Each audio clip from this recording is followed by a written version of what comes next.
The world of racing games is, really vast and varied. Some focus on perfect realism, while others celebrate the purity of the track. But one series, well, it dared to be different. It just threw out the rulebook and totally embraced the chaos of the city streets after dark. This series was Midnight Club. Developed by the now legendary Rockstar Games, it captured the raw, untamed spirit of illegal street racing. And honestly, it wasn't just about being the fastest, it was about owning the night. Players were immersed in a world of high stakes, high speeds, and incredible style, a world that felt both dangerous and thrillingly alive. The core concept was simple, yet, wow, really revolutionary for its time. Midnight Club placed you in massive, open-world recreations of real cities. There were no designated tracks with barriers to keep you in line. The entire city was your playground and your battlefield. You could race from one end of Manhattan to the other, choosing your own path through bustling traffic, dark alleys, and spectacular shortcuts. This freedom was the series' heartbeat. It defined the gameplay and set a new standard for what a racing game could be, offering an unparalleled sense of discovery and strategic depth that other racers just, couldn't match. This was more than just a game. It was a cultural phenomenon. Midnight Club tapped directly into the burgeoning street racing scene of the early 2000s, a culture glamorized by movies and celebrated in enthusiast magazines. The series had an undeniable attitude. It was rebellious, stylish, and unapologetically cool. The neon-drenched cityscapes, the roaring engines echoing through urban canyons, and the constant threat of police patrols all combined to create an atmosphere that was thick with tension and excitement. It was a perfect digital translation of the underground racing fantasy, and players just couldn't get enough of it. From its very first entry, Midnight Club established itself as a technical powerhouse and an innovator. It pushed the hardware of its day to the absolute limit, rendering sprawling cities filled with life and detail. The series wasn't just about racing, it was about the experience of being in that world. It was about the thrill of finding a hidden ramp that launched you over a highway, or the satisfaction of mastering a complex route that left your rivals in the dust. The franchise consistently evolved, adding more features, more customization, and bigger worlds with each new game, cementing its place in the hearts of racing fans forever. What truly set Midnight Club apart from its competitors was its groundbreaking approach to open-world design. At a time when most racing games confined players to linear, repetitive tracks, Rockstar Games gave them the keys to the entire city.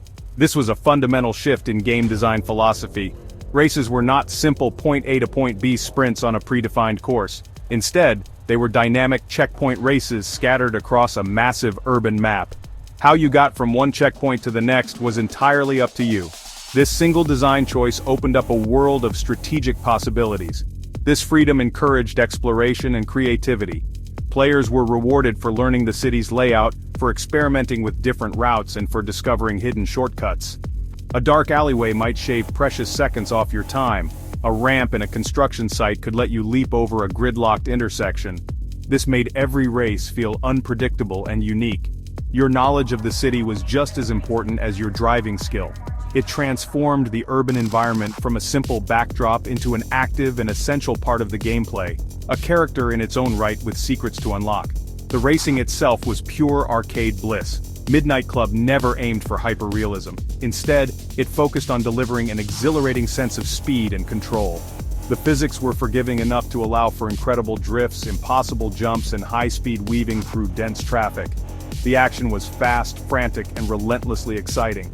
This accessibility made the games fun for everyone, from casual players to hardcore racing enthusiasts. It was all about the thrill of the chase, the adrenaline rush of a near miss, and the satisfaction of executing a perfect maneuver to take the lead. Beyond the racing, the atmosphere was a key ingredient to the series' success. The games perfectly captured the vibe of the underground street racing culture. The cities were dark, moody, and illuminated by the glow of neon signs and streetlights. The soundtracks were filled with high-energy electronic, hip-hop, and rock music that fueled the late-night action. This strong sense of place and culture made the world of Midnight Club feel authentic and compelling. It wasn't just a collection of races, it was a complete and immersive experience that transported you to the heart of the street racing scene. The legend began in the year 2000, with the release of Midnight Club Street Racing. It was a launch title for the highly anticipated PlayStation 2, a console that promised a new era of gaming power. Rockstar Games seized this opportunity to deliver an experience that was unlike anything seen before. The game was set in sprawling open-world versions of New York and London. For the first time, players could freely roam these iconic cities, looking for rivals to challenge. This was a bold and ambitious concept that immediately captured the imagination of gamers everywhere, setting the stage for a new kind of racing franchise. The core gameplay loop was established right from the start. You would drive around the city and flash your headlights at other members of the underground racing club. This would trigger a race to a designated finish line.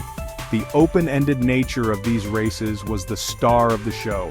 There were no invisible walls or restrictive barriers. Players had to navigate through real city traffic, use their wits to find the fastest routes, and avoid the ever-present police. The game's marketing was just as audacious. Rockstar famously shut down New York's Times Square for a real-life photo shoot that would become the game's iconic box art. While the cars in the first game were not officially licensed, they were clearly inspired by real-world vehicles. Players started with humble cars resembling everyday taxis and slowly worked their way up to powerful sports cars.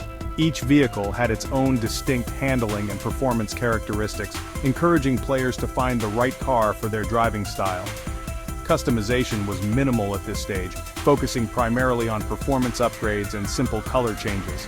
The progression system, where you won the cars of the opponents you defeated, was incredibly satisfying, and kept players hooked for hours on end.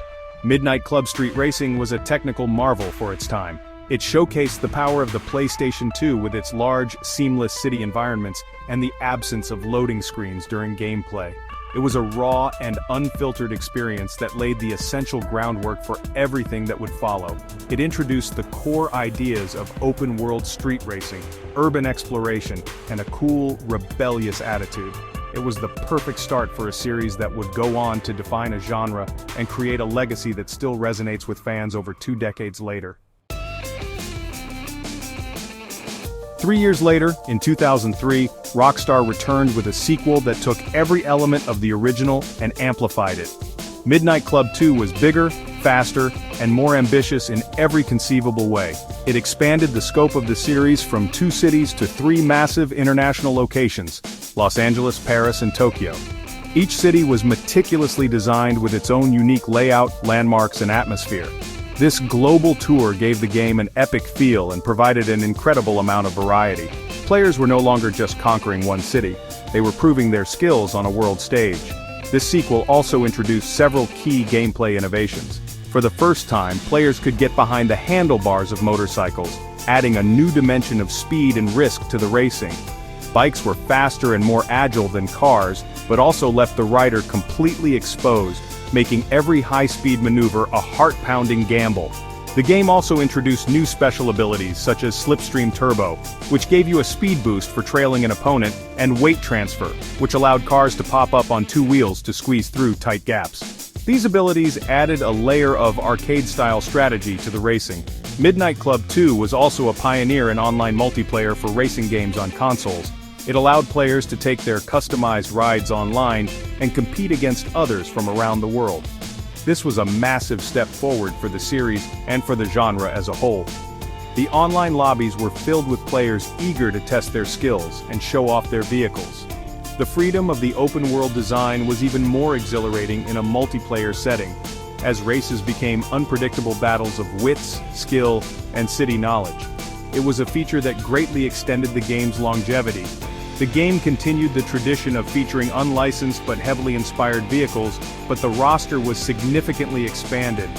The career mode was more fleshed out, with a story that pitted you against the best racers in each city, each with their own unique personality and vehicle. Defeating these rivals and winning their prized cars remained a core part of the progression, providing a powerful incentive to keep playing. Midnight Club 2 was a landmark title that solidified the franchise's identity. It was a confident, feature-rich sequel that raised the bar for arcade racers everywhere. In 2005, the series underwent its most significant transformation yet, with the release of Midnight Club 3 Dub Edition. This installment represented a massive leap forward. primarily through a landmark partnership with Doobie magazine, which, by the way, was a popular publication at the forefront of urban car culture. This collaboration brought two game-changing elements to the franchise: officially licensed vehicles and an incredibly deep customization system. For the first time, players could get behind the wheel of real-world cars, trucks, and motorcycles from manufacturers like Lamborghini, Cadillac, and Mercedes-Benz. This added a whole new level of authenticity and appeal, honestly, but, the customization suite was the true star of the show. It was one of the most extensive and detailed systems ever seen in a racing game at the time. Players could modify almost every aspect of their vehicle's appearance. You could change bumpers, side skirts, hoods, and spoilers. You could install massive custom rims, add neon underglow, and apply intricate vinyl designs. The interiors were also customizable, with options for new seats, steering wheels, and even massive sound systems in the trunk. This focus on personalization allowed players to create truly unique vehicles that reflected their personal style. The game's world also expanded, this time focusing on 3 American cities: San Diego, Atlanta, and Detroit. Each city offered a distinct racing environment, from the sunny coasts of San Diego to the industrial streets of Detroit. The career mode was more robust, and the game was packed with a huge variety of race types, including ordered races, circuit races, and new events that tested different driving skills. The special abilities from Midnight Club 2 returned, refined, and expanded, including the roar ability for choppers and the aggro ability for trucks, which could smash through traffic with ease. Midnight Club 3 Dub Edition was a massive commercial and critical success. It perfectly captured the zeitgeist of the mid-2000s car customization scene and set a new benchmark for the genre. An updated version, Midnight Club 3 Dub Edition Remix, was released a year later, adding a new city, Tokyo, which was recreated from Midnight Club 2, plus more cars, more music, and more races. This installment cemented Midnight Club's status as a king of the arcade racing scene, offering an unbeatable combination of licensed cars, deep customization, and thrilling open-world action. The series made its spectacular debut on the PlayStation 3 and Xbox 360 in 2008 with Midnight Club Los Angeles. This was the 4th and to date final mainline entry in the franchise. It was also the most ambitious. Using the power of the new generation of consoles, Rockstar Games created a single, incredibly detailed, and near-perfect recreation of Los Angeles. Unlike previous games that featured multiple separate cities, this title focused all its energy on one sprawling metropolis. The result was a game world of unprecedented scale and fidelity, a true virtual playground for racers.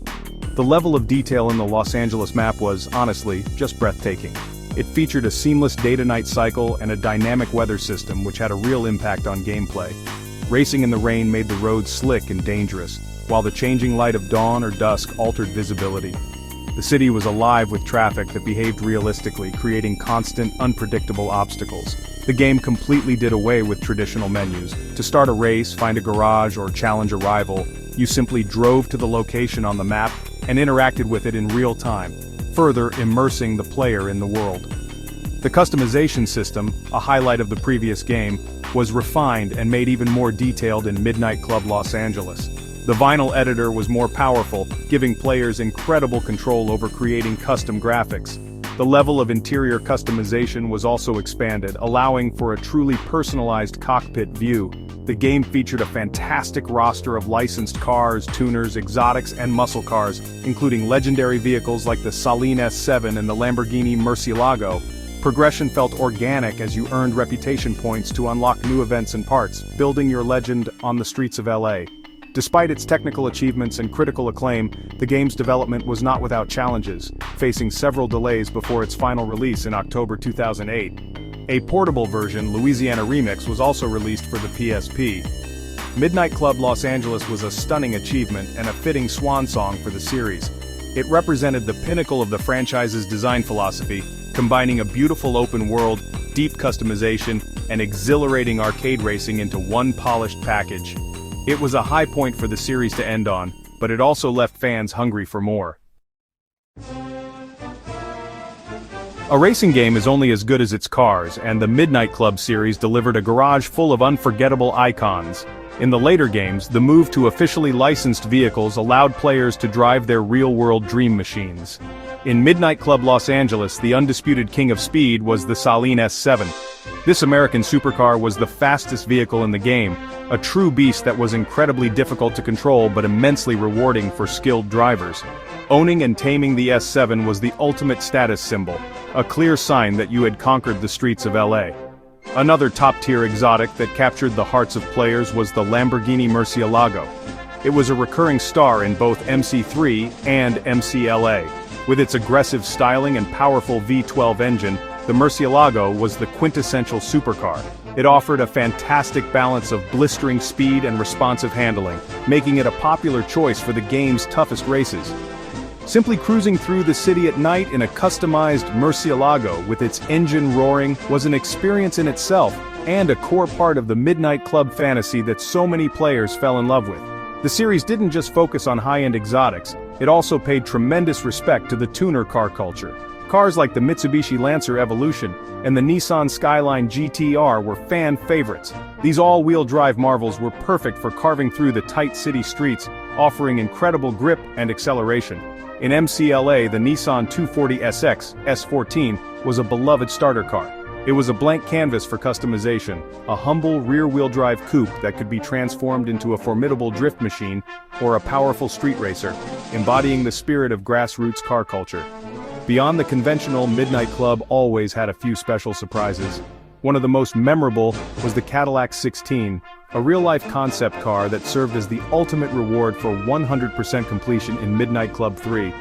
This massive, luxurious, and absurdly powerful vehicle was a joy to drive.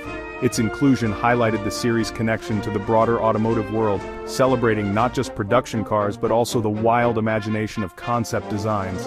These iconic vehicles were more than just tools for winning races, they were characters in their own right, each with a unique personality that contributed to the series' lasting appeal. After the release of Midnight Club Los Angeles in 2008, the series went silent. Years passed with no news of a sequel, and fans began to wonder what had happened to their beloved street racing franchise. Rockstar Games never made an official announcement canceling the series, but the reasons for its indefinite hiatus became clear over time. The primary factor was a strategic shift within Rockstar itself. The company decided to pour all of its focus and immense resources into its two biggest and most profitable franchises, Grand Theft Auto and Red Dead Redemption. These blockbuster titles grew into colossal projects requiring massive development teams and budgets that spanned hundreds of millions of dollars. A game like Grand Theft Auto 5 or Red Dead Redemption 2 takes many years and the coordinated effort of multiple studios to create. In this new reality of mega franchises, a series like Midnight Club, while successful, was considered a smaller second-tier property. The business decision was made to consolidate resources where the financial returns were greatest. And unfortunately, that meant putting the street racing series on the back burner. The landscape of the gaming industry was also changing. The cost and complexity of developing AAA games were skyrocketing. Licensing real-world vehicles, a key feature of the later Midnight Club games, was becoming increasingly expensive and complicated. The racing genre itself was also becoming more crowded, with powerful competitors like Forza and Need for Speed dominating the market. For Rockstar to re-enter that space, they would need to deliver a product that could compete at the very highest level, a costly and risky proposition compared to the guaranteed success of their established giants. As of today, July 1, 2025, Rockstar's priorities remain firmly fixed on its flagship series, with the highly anticipated Grand Theft Auto 6 now slated for a May 2026 release. This monumental project consumes the lion's share of the company's attention and resources. While fans continue to hold out hope, the reality is that the era that made Midnight Club so special has passed. The combination of Rockstar's strategic focus, rising development costs, and a shifting market created a perfect storm that led to the end of the road for this legendary racing franchise. Though it has been over 15 years since the last installment, the legacy of Midnight Club burns as brightly as the neon lights that once illuminated its digital cities. The series is remembered as a true pioneer, a franchise that pushed the boundaries of what a racing game could be. Its most significant contribution was popularizing the open-world racing concept. It gave players a level of freedom that was unheard of at the time, influencing countless racing games that followed. The idea of using an entire city as a dynamic, interactive racetrack is a design philosophy that can be seen in many modern titles. The series is also fondly remembered for its incredible atmosphere and its authentic connection to car culture. Midnight Club wasn't just about driving cars, it was about living a fantasy. It captured the rebellious spirit of the underground, the thrill of the chase, and the pride of building a one-of-a-kind custom vehicle. The partnership with DUB magazine in the third installment was a masterstroke, grounding the game in a real-world scene and creating a cultural touchstone for a generation of gamers and car enthusiasts. This deep appreciation for the culture is something that many fans feel is missing from today's racing games. The demand for a new Midnight Club remains incredibly high. Online forums, social media, and video comment sections are filled with fans sharing fond memories and pleading with Rockstar for a revival. Every few years, a rumor or a supposed leak will surface, reigniting hope across the community, only for it to fade away again. This enduring passion is a testament to the quality of the games and the powerful connection they made with players. It proves that the series created an experience that was truly special and has yet to be replicated. Ultimately, Midnight Club stands as a high watermark for arcade racing. It was a series that was always innovative, always stylish, and always relentlessly fun. It perfectly balanced accessibility with depth, offering thrilling action for casual players and a high-skill ceiling for dedicated racers. From its ambitious beginnings on the PS2 to its stunning finale on the PS3, the franchise consistently delivered high-quality, memorable experiences. While its future remains uncertain, its past is set in stone. Midnight Club is a legend of the genre, a king of the digital streets whose influence and legacy will never fade.